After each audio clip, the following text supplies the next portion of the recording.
ಎಲ್ರಿಗೂ ನಮಸ್ಕಾರ. ನಾನು ಇವತ್ತು ನೀರು ದೋಸೆ ಹೇಗೆ ಮಾಡೋದು ಅಂತ ಹೇಳ್ಕೊಡ್ತೀನಿ. ರಾತ್ರಿಯೇ ಅಕ್ಕಿ ನೆನೆಹಾಕಿದ್ದೀನಿ. ನಾನು 2.5 ಲೋಟ ಅಕ್ಕಿ ಹಾಕಿ ನೆನೆಹಾಕಿದ್ದೀನಿ. ಈಗ ಹುರ್ಕೊಬರೋಣ. ಇದನ್ನು ರಾತ್ರಿ ನೆನೆ ಹಾಕ್ಬಿಟ್ಟು ಬೆಳಗ್ಗೆ ಎದ್ದಿದ ತಕ್ಷಣ ಇದು ರುಬ್ಬಬೇಕು. ಈಗ ಅಕ್ಕಿನ ಇದನ್ನು ರುಬ್ಕೊಬರೋಣ. ಸಣ್ಣದಾಗಿ ಎಷ್ಟು ಸಾಧ್ಯನೋ ಅಷ್ಟು ಸಣ್ಣದಾಗಿ ರುಬ್ಬಬೇಕು.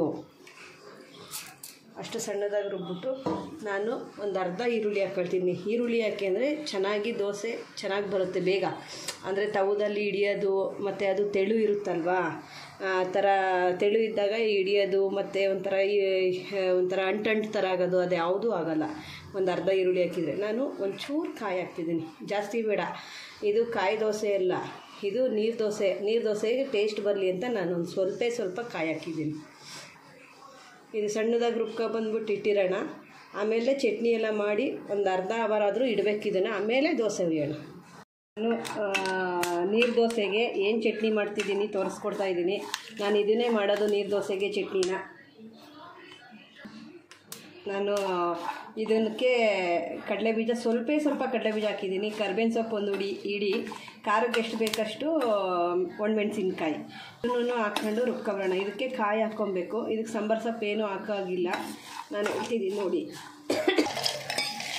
ಇದಕ್ಕೆ ಹುರಿದಿರೋದೆಲ್ಲ ಹಾಕೊಂಡ್ಬಿಟ್ಟು ಸ್ವಲ್ಪ ಹುಣಸೆಹಣ್ಣು ಹಾಕೊಳ್ಳೋದು. ಹುಣಸೆಹಣ್ಣು ಸ್ವಲ್ಪ ಕಾಯಿ, ನಿಮಗೆ ಚಟ್ನಿ ಎಷ್ಟು ಬೇಕಷ್ಟು ನೋಡ್ಕೊಂಡು ಕಾಯಿ ಹಾಕ್ಕೊಳ್ಳಿ ನೀವು. ಇದಕ್ಕೆ ಉಪ್ಪು ಹಾಕ್ಕೊಂಡು ರುಬ್ಕೊಬರೋಣ. ಇದನ್ನು ನಾನು ನೀರು ದೋಸೆಗೆ ಇದೇ ಥರ ಚಟ್ನಿ ಮಾಡೋದು, ತುಂಬ ಚೆನ್ನಾಗಿರುತ್ತೆ ನೋಡಿ.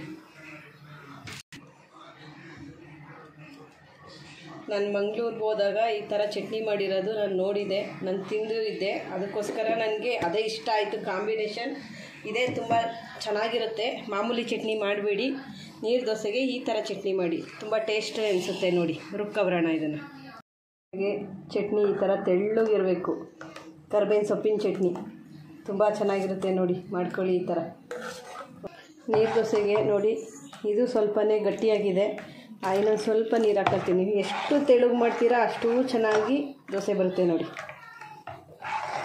ಈಗ ಹುಯ್ಯೋಣ. ರೆಡಿಯಾಗಿದೆ ನೋಡಿ, ಕಾವಲಿ ಬಿಸಿಯಾಗಿದೆ. ಈಗ ತಗೋಬಿಟ್ಟು ಇಷ್ಟೇ.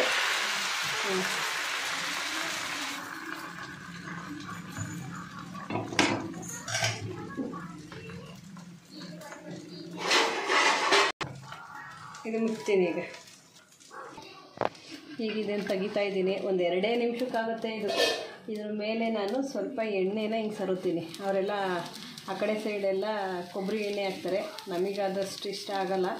ಅದಕ್ಕೆ ನಾನು ಎಣ್ಣೆನೂ ತುಪ್ಪನೂ ಮಿಕ್ಸ್ ಮಾಡಿಟ್ಟಿದ್ದೀನಿ, ಅದನ್ನೇ ಹಾಕ್ತೀನಿ ನಾನು.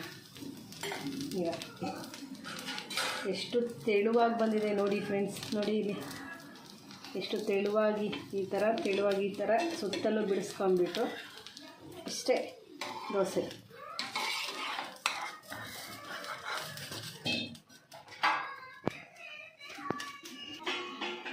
ನೋಡಿ ರೆಡಿ ನೀರು ದೋಸೆ. ಎಷ್ಟು ತೆಳುವಾಗಿ ಬಂದಿದೆ ನೋಡಿ, ಪದರವಾಗಿ. ಮತ್ತು ಇನ್ನೊಂದು ದೋಸೆ ಹುಯ್ಯೋದು ತೋರಿಸ್ಕೊಡ್ತೀನಿ ನೋಡಿ. ಇಷ್ಟೇ, ಒಂದು ಸೌಟ್ ಹಿಂಗೆ ಕೆಳಗೆ ಹಿಂಗೆ ಹಾಕ್ಬಿಟ್ಟು ಹಿಂಗೆ ಅನ್ನೋದು ಕಾವಲಿನ.